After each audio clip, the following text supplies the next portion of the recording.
convention, which has uh, people from all of the retail universe, the brands, the malls, um, all of the enablers, etc.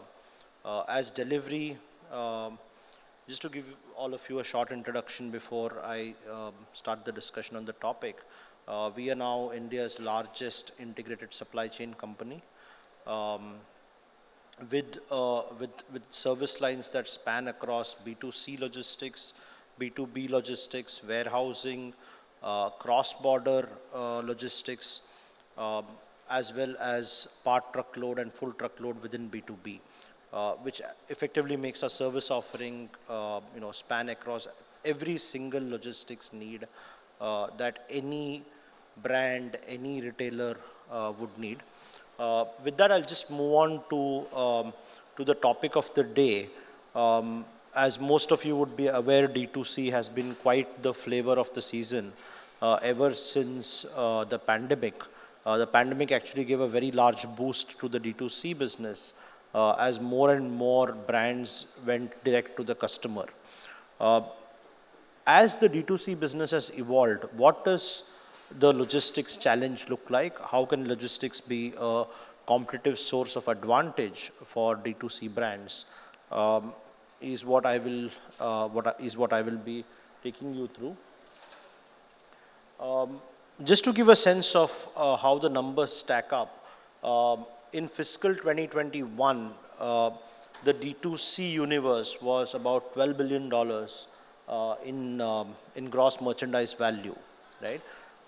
And this is growing at uh, various estimates will peg this anywhere between 30% to 70%. Certain years is about 70, 75%, but on an average at about 30%. By 2027, this is expected to be a $60 billion industry, right? So just think about it. Basically, in the last 5 to 7 years, brands with value of close to about $50 billion is being created in the Indian market. Um, which are the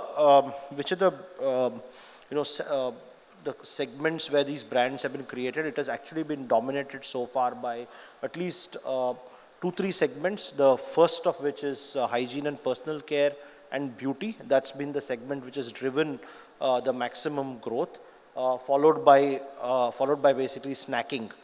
So healthy snacks, healthy beverages, etc. What this points to is basically that um, there is a huge market out there. There are a lot of customers out there who are willing to try out new concepts, who are willing to be attracted by by new variants and by concepts that are, I would say, something which the mainstream brands haven't really catered to, right? And that's been the source of growth here. For example, if you look at the Ayurveda company, which is a D2C brand which focused on Ayurveda, you have to look at the Good Glam Group, another house of brands where where they have different brands which span across hygiene, Sirona and hygiene. In personal care, they have My Glam. In personal care and makeup. So if you look at basically the expanse of basically the type of brands that have come in, I would say that this is really the beginning of a revolution so far as the consumer market in India is concerned. And the interesting part has been that as the D2C brands have become larger, uh, they have actually gone mainstream. So brands which started initially, purely as brands that would be sold online on a website, the first adjacency obviously was for them to sell on marketplaces like an Amazon or a Flipkart or a Nykaa or a Myntra, etc. Right? And following that, interestingly, and more so over the last year and a half, you would see that many of them have actually started going offline as well, right? So this is a very interesting thing which is changed now. So earlier, basically, what you would have is that brands that were very well established physically would start going online. Small presence. If you look at the history of brands, whether you take a Japan or a US or a Europe, where there were more established brands, they actually started offline, became very big offline, and then started going online. Now, in the last, I would say, about a decade, and more so in India in the last 3 years, this is actually reversed. Today, the brands that are actually expanding offline into the malls, into the shopping centers, the highest and the most aggressive ones are actually the brands which have created a presence online, right? And this is interesting for the entire, I would say, entire consumer space, because the competition now from brands is not coming purely in terms of one set of customers or one set of formats. It is actually across the board, right? The power of omnichannel, of course, is basically being able to reach your consumers in different ways. So if the consumer's going to a mall, he's going shopping online, he's shopping on a marketplace, as a brand, you want to be there, and that's what is driving driving the brands to go omnichannel. The convenience part of it, right? Ultimately, consumers would, once they like a product, would like to buy it or would like to access it in all ways possible, right? And that actually is driving how brands are looking at the touch points with the consumer, right?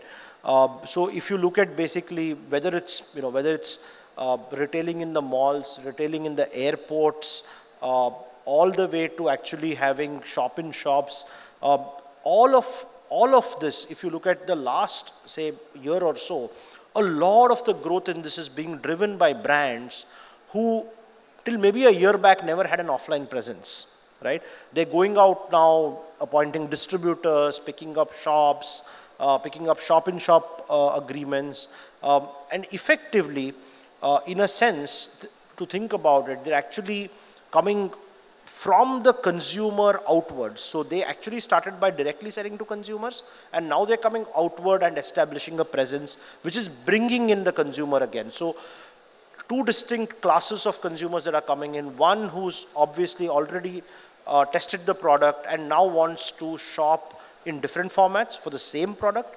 And as they do that, of course, they're also attracting consumers who probably never went online and checked out the product, but are now looking at the presence of the brand offline, and possibly becoming both offline and online consumers. That's really the power of omnichannel. That's really the power of the multiple channels that the brands are using to get to a newer and a larger customer base.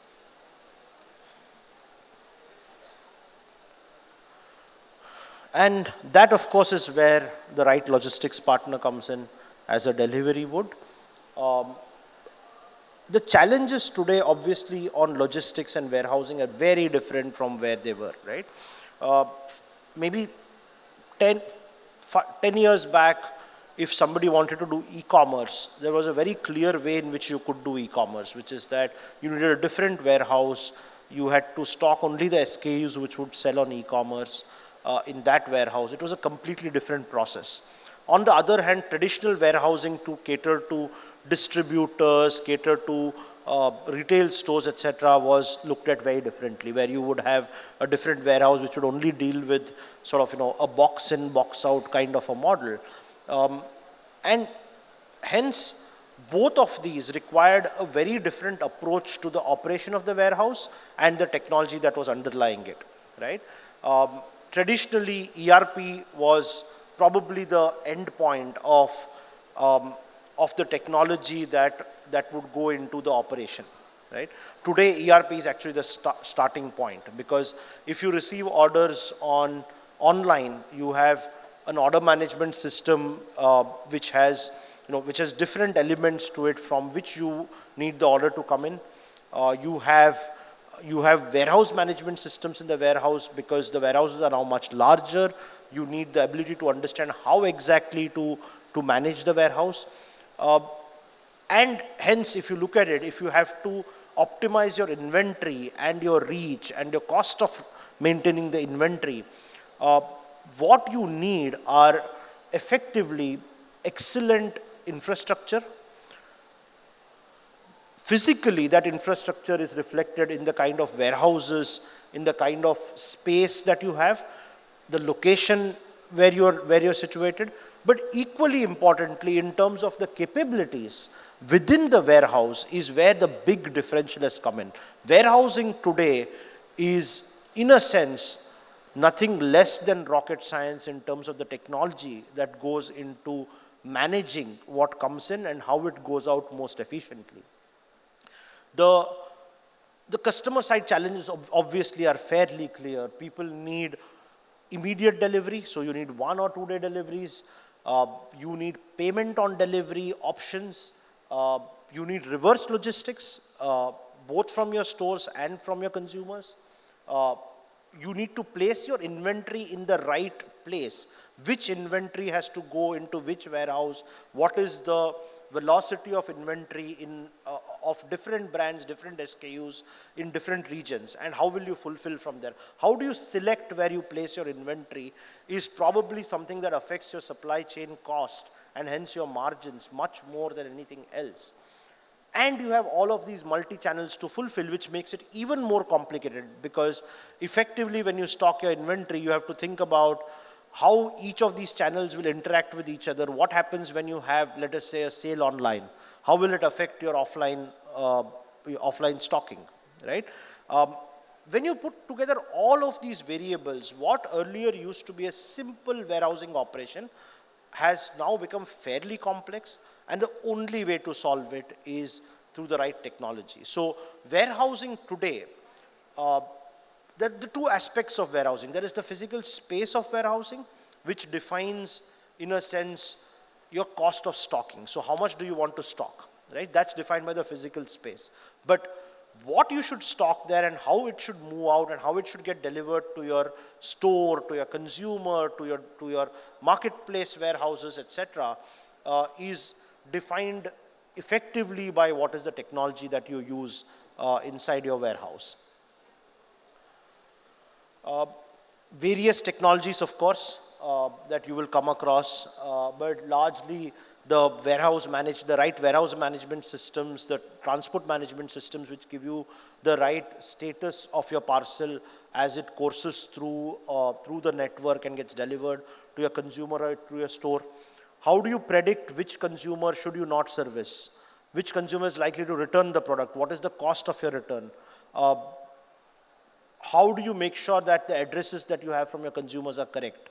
A whole bunch of what I would call as a combination of technology, data, and today increasingly more and more of AI and ML is actually going into each of these decisions. And that is really the core of where a company like Delhivery can come and help fix or help enhance or help streamline the entire fulfillment chain for a brand which wants to actually sell across all channels. Just a simple example, I just wanted to put that out here, which is a few things that we do, which are very important, are a client portal. Now, what is a client portal? Effectively, what it allows you to do is that any instruction on a parcel, even if it means instruction on a single parcel, right, can be integrated into the system very easily so that it can be passed on into the portal, either by somebody who's sort of logged into the portal or by integrating other systems into the portal, right? Now, what does that help you do, right? What it helps you do effectively is that it cuts out a whole lot of what in the earlier world was customer service using call centers, using people who would talk to other people in logistics companies and give specific instructions, right? The overhead of actually dealing with all of that is actually reduced to a very simplistic tech platform where you can either log in or you can integrate your CRM systems into. and everything downstream then happens as per that. Uh, Address validation, I already spoke about it, but effectively, consumers come and give you an address. And as you would know in India, it's extremely hard to figure out how an address is written. Most addresses in India are actually written as next to something, near this road, near that landmark, etc. So the only way for you to solve it and get it to a point where the delivery boy can go and deliver it is to be able to read that address from a system, figure out exactly what is the route that the delivery boy has to take and how does he make sure that he successfully delivers the parcel, right? So all of these technologies, each of these small components, when they go in and get, and sort of, I would say, when they amalgamate, is when the brand can actually give a superior customer experience to its consumer.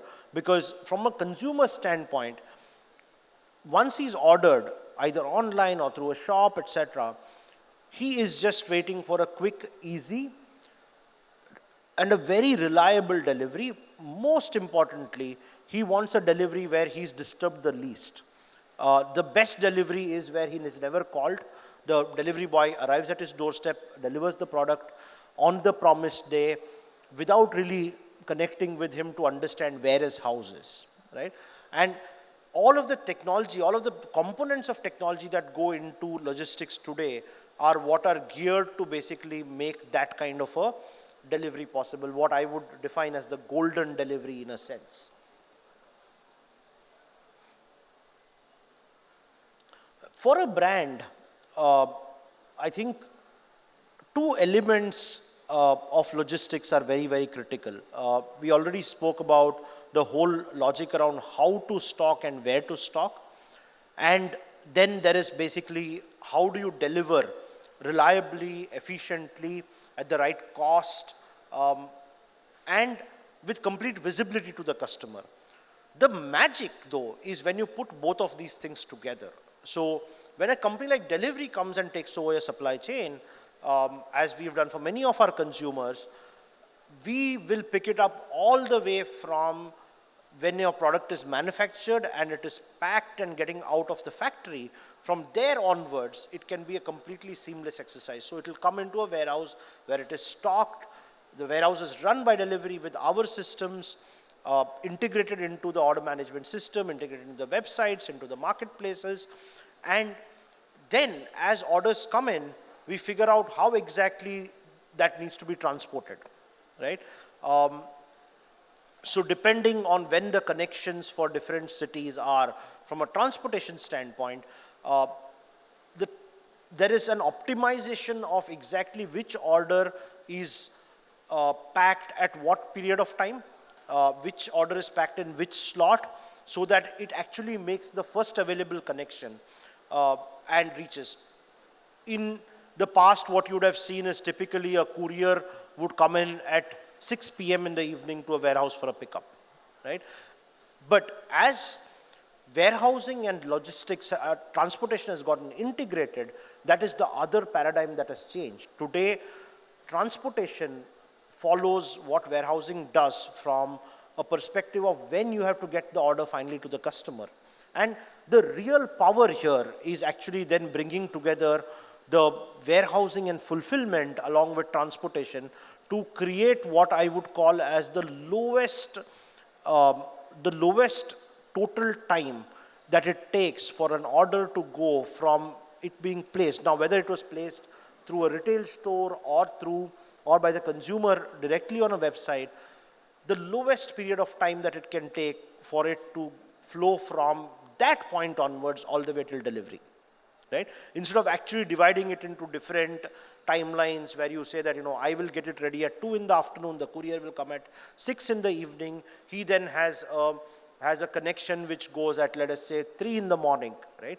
All of these pieces of data get together from a design standpoint to deliver the fastest experience. Add to that, going international.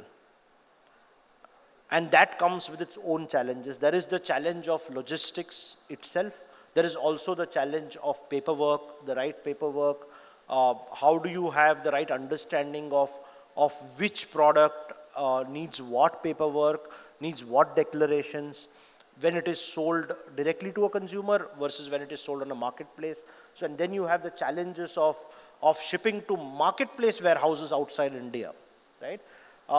And that's where the right partnerships help. So a delivery, for example,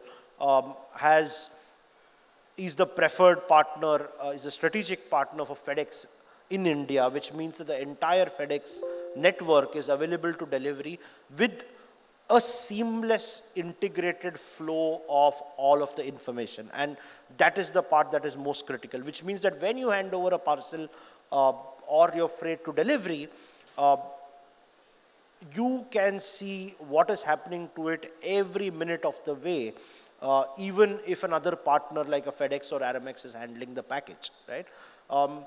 With Make in India, with the whole focus on supply chains actually reorienting themselves out of China into other countries like Vietnam and India, and with all brands actually focusing on this, this I think is an opportunity for Indian brands actually to go global much more than they have, because today, at least at the back end, the solution from a logistics and fulfillment standpoint has become much more of a cookie cutter approach, where companies like us have come and created tailor-made solutions that you can very easily access, start exporting, start selling on marketplaces outside India, and expand your market.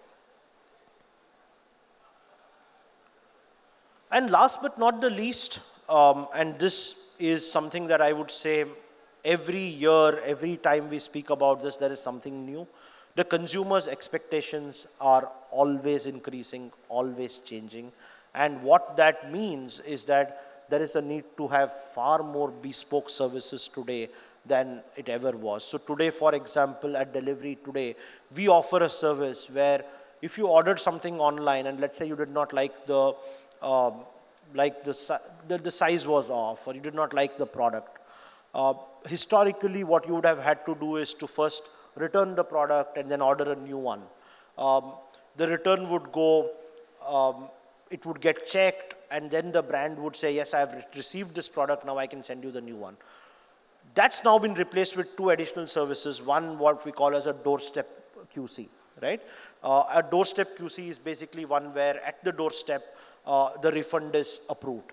And there's another one where you can actually have a doorstep replacement, where we come with the product and we replace it against what you have, right? In the general scheme of things, I think bespoke services will continue to remain, I would say, important to the evolution of the consumer's need and experience. And this is something, this is a space to watch out for. With this, I'll end my short sort of presentation on what we think it will take for D2C brands from a logistics standpoint. Thank you.